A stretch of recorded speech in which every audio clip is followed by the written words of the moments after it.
हम मुस्लिम तुम लोगों को क्या कर सकते हैं देख लेंगे 15 मिनट में। मुस्लिम लोग है ना, 1 सेकंड में तुम लोगों का 12 बजा देंगे। माँ काली का जो मूर्ति था उसको पुलिस वैन में अरेस्ट करके लेके गया। काफी सारे लोगों को मैं जेल तक और फांसी तक पहुंचा के आया था।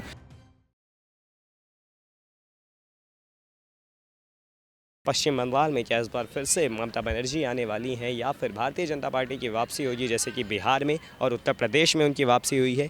क्या इस बार बंगाल में खेला होगा या फिर नहीं, हम जानेंगे सीधा सत्य साधु जी से, जो पश्चिम बंगाल में रह चुके हैं। उन्होंने अपना जीवन व्यतीत किया है वहाँ से, तो वहाँ का बेहतर समझेंगे कि क्या वहाँ पे इस बार बदलाव होना ज़रूरी है या नहीं। पश्चिम बंगाल में अभी अगर ममता बनर्जी दोबारा वापस आ गई तो पश्चिम बंगाल और बंगालियों का नहीं रहेगा, यहाँ तक कि हिंदुस्तान का पार्ट भी नहीं रहेगा। ये पूरा का पूरा बांग्लादेश के पास चला जाएगा, क्योंकि अभी का जो पॉलिटिक्स में जीतने का जो संभावना है वो असल में बांग्लादेशी मुस्लिमों का वोटों से ही जीतने का कोशिश किया जा रहा है, जो हमारा सबको पता था, सेंट्रल गवर्नमेंट को भी पता था। इसीलिए उन लोगों ने SIR का इम्प्लीमेंट किया था। मैं बोलता हूँ कि SIR में कोई फ़ायदा इसीलिए नहीं हुआ क्योंकि ये जो इन्फिल्ट्रेट हो रहा था, मतलब ये जो बॉर्डर क्रॉस करके इंडिया में आके आधार कार्ड, पैन कार्ड, फिर वोटर ID बना लेना, ये आज से नहीं चल रहा है, बहुत सालों से चल रहा था। तो अभी मैं यही बोलता हूँ कि वहाँ का जो पॉलिटिकल जो हालात है, अगर राष्ट्रपति शासन अगर उधर इम्प्लीमेंट नहीं किया जाए तो यहाँ का जितना भी इलेक्शन है वो फेयर नहीं होगा, क्योंकि ममता बनर्जी ने इतने सालों में अपना ही गुंडा बाहिनी बना के रखा है कि कोई भी अगर BJP को वोट देने का कोशिश करे तो उसके ऊपर मेंटल, फिज़िकल, यहाँ तक कि फैमिली के ऊपर भी टॉर्चर किया जाता है। तो तो ये हमने राजनीतिक मुद्दे की क्योंकि हम बात कर रहे हैं, मैं इस मुद्दे पे भी आना चाहूँगा कि एक जब राजनीति की बात आती है तो राजनीति में ही यहाँ के कुछ नेता ऐसे ऐसे बयान देते हैं जो विवाद का हिस्सा हो जाता है। असदुद्दीन ओवैसी के भाई साहब ने बोला था कि 15 मिनट तक अगर पुलिस हटा दिया तो फिर हम बताएंगे कि इस देश में हिंसा होती कैसे है। इस पे क्या कहना चाहेंगे, क्योंकि पश्चिम बंगाल में ओवैसी की भी एंट्री हो चुकी है, उन्हीं हुमायूं कबीर के साथ, जिन हुमायूं कबीर ने बाबरी मस्जिद बनाने का निर्माण कार्य शुरू किया है। पश्चिम बंगाल में ओवैसी का एंट्री और ओवैसी के भाई साहब के द्वारा ऐसे बयान, ये लिंक भी अब पश्चिम बंगाल में आ रहा है। क्या कहना है इस पर? अच्छा, उसमें जो बोला जा रहा था कि 15 मिनट के लिए पुलिस हटा दो फिर हम दिखाते हैं, ये हम किसको मीन किया जा रहा है? मुस्लिमों को, कि हम मुस्लिम तुम लोगों को क्या कर सकते हैं देख लेंगे 15 मिनट में। ऐसा ही एक स्टेटमेंट अभी ममता बनर्जी ने भी दिया है कि हम अगर कहीं भी ना रहें, हम अगर कभी ना रहें तो एक कम्युनिटी है ना, इनडायरेक्टली एक कम्युनिटी मतलब मुस्लिम लोग हैं ना, वो 1 सेकंड में तुम लोगों का 12 बजा देंगे। वो बंगला में ऐसा बोला है कि अगर बांग्ला में बोल देता हूँ तो कि हमारा पश्चिम बंगाल का भी कोई ऑडियंस हो तो उसको भी समझ में आए कि ममता बनर्जी ने ऐसा बोला था कि যদি কখনো আমরা না থাকি না, একটা কমিউনিটি আছে যারা 1 সেকেন্ডে 12টা বাজিয়ে दिए। ये असल में थ्रेट दिया गया था हिंदुओं को कि अगर वोट देना है तो हमें ही वोट देना है, क्योंकि हम अगर इधर से चले गए तो यहाँ पर सिविल वॉर शुरू हो जाएगा। ऑफ कोर्स मैं ये जानता हूँ कि अगर इस बार हम ममता बनर्जी को नहीं हरा पाए, आने वाले कुछ दिनों में ग्रेट कैलकाटा किलिंग 2.0 होने वाला है पश्चिम बंगाल में, क्योंकि यहाँ का मैक्सिमम फंडिंग आ रहा है उसी कंट्री से जहाँ पर दीपू चंद्र दास को के मार दिया गया था, जहाँ पर 2013 से लेके 2018 तक ब्लॉगर हत्या हुआ है, मतलब जितना भी एक्स मुस्लिम्स थे बांग्लादेश में उन लोगों को हत्या हुआ है, और उन्हीं लोगों का ही जितना भी एजेंट्स हैं वो पश्चिम बंगाल में आए हुए हैं, और उन्हीं का ही एजेंट से अगर हम लोग वोट में जितवाएंगे हमारा ही ममता बेगम को, तो आने वाले दिनों में पॉलिटिकल जो जियोग्राफी है वो किसके पक्ष में जाएगा। अभी आपने नाम लिया ममता बनर्जी से ममता बेगम, इसकी वजह क्या है? ममता बेगम नाम तो ममता बनर्जी है, दीदी भी कहते हैं, आपके तरफ से आया ममता बेगम, इसकी क्या वजह है? देखिए, जो इंसान नमाज़ पढ़ता है उसको हम मुस्लिम कहते हैं, जो इंसान मूर्ति पूजा करता है तो उसको हम हिंदू बोलते हैं। तो जो इंसान हिजाब सर पे ओढ़ के हाथ ऊंचा करके जब मुनाजात करता है, ये तो कोई ब्राह्मण नहीं करता। उनका नाम के आगे लिखा हुआ है बैनर्जी, हाँ, मतलब भट्टाचार्य ब्राह्मण है, लेकिन कोई ब्राह्मण को तो मैं आज तक नहीं देखा कि हाथ ऊंचा करके मुनाजात के अटायर में वो प्रार्थना कर रहा है। उनका एक्टिविटी, उनका इतने दिनों का जो तुष्टीकरण जो है वो हमेशा ऐसा ही बोला गया है कि ला इलाहा इल्लल्लाहु मोहम्मद रसूलुल्लाह या फिर क्या बोलते हैं बिस्मिल्लाहिर रहमानिर रहीम। ममता बनर्जी क्या है, हिंदू है, मुस्लिम है, क्या है? देखिए ये पॉलिटिशियंस जो होते हैं ना इस तरीके का जो अपने स्वार्थ के खातिर किसी भी लोगों को तुष्टीकरण कर सकता है, तो ये असल में तुष्टीकरण करने वाली एक स्वार्थी नेत्री है जो मुस्लिमों को तुष्टीकरण करके अपना कुर्सी में बैठना चाहती हैं। किस धर्म से आती हैं? ये तो असल में हिंदू धर्म ही है, लेकिन उनका जो एक्टिविटी है मुझे शक है कि वो मुस्लिम ही होगी, क्योंकि ममता बनर्जी मुस्लिम होगी?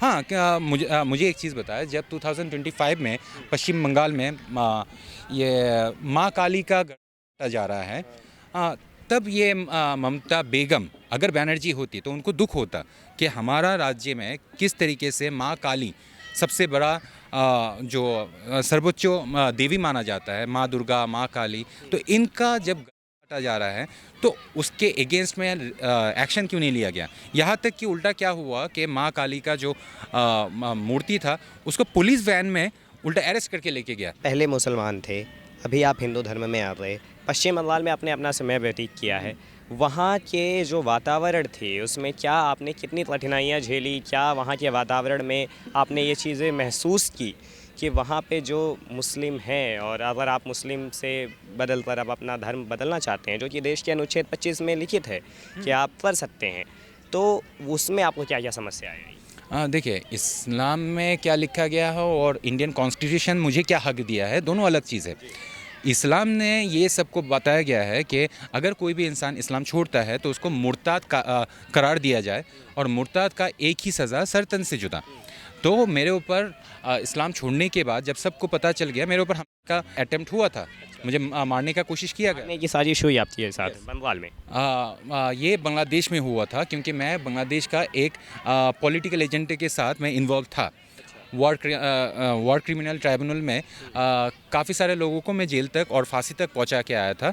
ये 2013 का एक इशू है बांग्लादेश में। तो उसी टाइम ही मेरे ऊपर हमला हुआ था।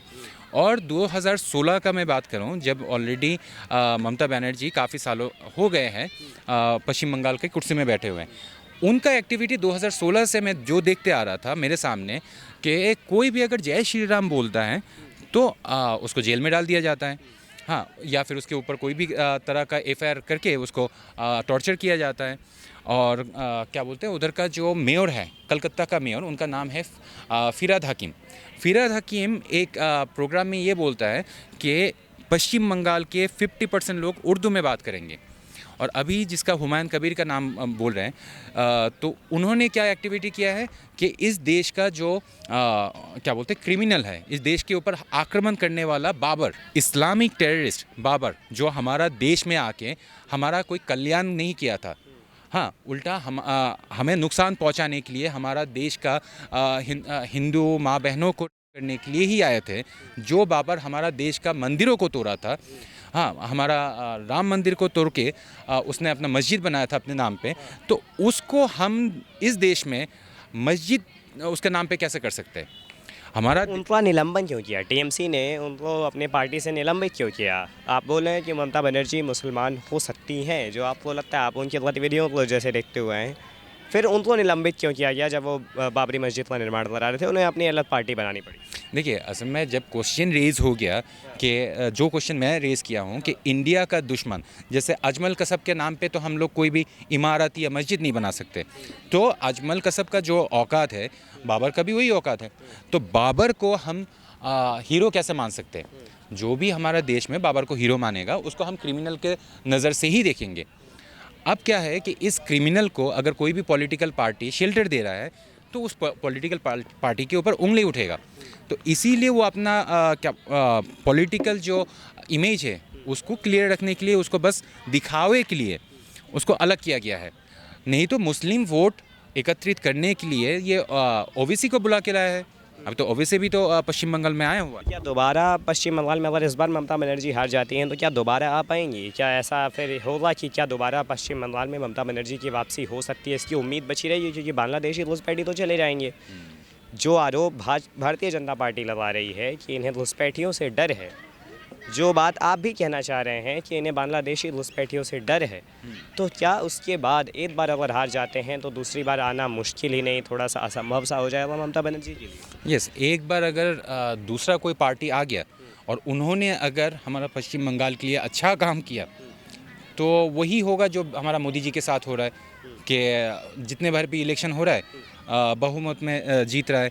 हमारा योगी आदित्यनाथ जो अच्छा काम किया है यूपी के लिए, हम लोग चाहते हैं कि वो कभी ना जाए। तो क्या फिर से वोट चोरी का वो उड़ाया जाएगा कि वोट चोरी हुआ है अगर पश्चिम बंगाल में ममता बनर्जी हार जाती है? ये तो विक्टिम कार्ड खेलने का ये जो प्रथा है ये बहुत पुराना है। ये सिर्फ इंडिया में नहीं, इस दुनिया में जहीं कहीं पर भी वोट हो, अब वहाँ पर ये एलिगेशन लगाया जाता है कि इसमें वोट चोरी हुआ था। लेकिन पब्लिक का ओपिनियन ले लो, पब्लिक में अभी ममता बनर्जी को कोई पसंद नहीं कर रही है, कोई नहीं चाहती कि वो वापस आए। अच्छा, असुद्दीन ओवैसी ने भी ये बोला था एक बार कि आपके नरेंद्र मोदी और योगी आदित्यनाथ को एक बार बस चले जाने दो, फिर हम बताएंगे कि कैसे इस देश पे राज हम करेंगे। ऐसे बयान देना, उनके भाई साहब के द्वारा ये बयान आना कि 15 मिनट तक पुलिस हटा दो, फिर हम देखेंगे हम क्या कर सकते हैं, इस तरह का बयान, मैं मानता हूँ इस देश में अभिव्यक्ति की आज़ादी हर इंसान के पास है, लेकिन क्या ऐसे बयान देने के बाद इस देश में ऐसे नेताओं का निलंबन होना चाहिए? क्योंकि आप ऐसे भड़काऊ भाषण जब देते हो, आप तो एसी के छाँव में बैठ के आप अपने मज़े करते हो, लेकिन जब देश में दंगे होते हैं तो कितनी जानें चले जाती हैं। क्या ऐसे नेताओं का निलंबन होना चाहिए? इसके लिए भी कुछ अलग से समिति बननी चाहिए कि भड़काऊ भाषण देने पे भी उस पर रोक लगना चाहिए? ये जिस तरीके से दूसरे इस्लामिक कंट्रीज़ में इस्लाम के ख़िलाफ़ अगर कोई भी आवाज़ उठा दिया तो उसके ऊपर ब्लास्फेमी लॉ लगाया जाता है। तो हमारे इंडिया में मैं काफ़ी सालों से देख रहा हूँ कि ये लोग उकसाने वाला भाषाएं बोल रहे हैं, लेकिन in the name of the freedom of expression. लेकिन ये असल में फ्रीडम ऑफ एक्सप्रेशन में हम इसको डाल ही नहीं सकते इस तरह का बातों को, जहाँ पर थ्रेट दिया जा रहा है। ये थ्रेट होता है कि 15 मिनट के लिए पुलिस हटा दो, फिर दिखाता हूँ क्या होता है।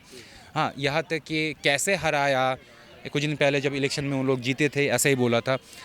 फिर ये ममता बनर्जी भी जो बोल रही है कि एक कम्युनिटी है ना, 1 सेकंड में 12 बजा देगा। फिर मौलाना महमूद मदानी बोल रहा है कि जब जब जुल्म होगा तब तब जिहाद होगा। और कुछ दिन पहले और एक बयान बोला था कि हम तो पूरा भारत लेना चाहते हैं, हमें सिर्फ पाकिस्तान मिला, अगर पूरा भारत मिल जाता तो सिचुएशन कुछ और होता। ये सारे थ्रेट्स है, क्योंकि जब तक एक्शन नहीं लिया जाएगा तब तक ये लोग बंद नहीं होंगे, क्योंकि क्राइम को ख़त्म करने के लिए क्रिमिनल को सज़ा देना बहुत ज़्यादा ज़रूरी है। कश्मीर से हिंदुओं को, कश्मीरी पंडितों को भगवाया गया।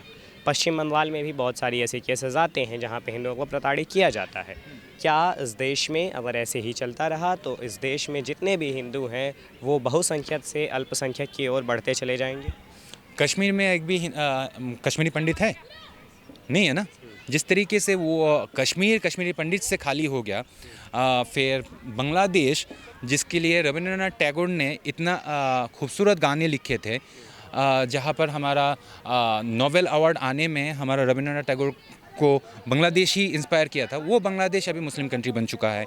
हाँ, पाकिस्तान का जो ये पेशावर है, वहाँ पर जयपाला नाम का राजा हुआ करता था, उन काट के आज वहाँ पर मुस्लिम कंट्री बना दिया गया है। तो ये जो बोलते हैं ना कि गज़वाए हिंद हम करेंगे, तो गज़वाए हिंद का जो प्रैक्टिस ये बहुत पहले से ही शुरू हुआ है। ईरान भी हमारा था, अफ़गानिस्तान भी हमारा था। तो ऐसा ही करके पश्चिम बंगाल में अगर इलेक्शन में ममता बनर्जी नहीं हारी तो पश्चिम बंगाल में बांग्लादेश का हिस्सा बन जाएगा। तो हम लोग ऐसा ही बोलेंगे कि एक ज़माने में नेताजी सुभाष चंद्र बोस हमारा ही इंडियन हुआ करता था, आज बांग्लादेश का हिस्सा है वो। अंतिम सवाल, 100 बार की एक बात, जैसा आप बोलना चाहते हैं कि पश्चिम बंगाल में ममता बनर्जी की सरकार दोबारा नहीं आनी चाहिए? यस, और इसके लिए जितना भी हो सके बंगालियों को जागना है, अपने इलेक्शन को प्योर रख के सही बंदे को वोट देना है। ममता बनर्जी मुस्लिम है?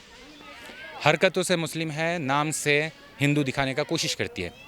ममता बनर्जी का पश्चिम बंगाल में रहना क्या पश्चिम बंगाल की जनता के लिए अब एक खतरा का वार्निंग अलर्ट है? यस, ऑफ कोर्स, जब तक वहाँ पर भेड़िया रहेगा एक भी हिंदू मुर्गी बचेगा नहीं। क्या एक बार और ममता बनर्जी की अगर सरकार आ जाती है तो क्या ममता बनर्जी इस बार वो सब कुछ करने वाली हैं जिसका डर हिंदुओं के मन में है?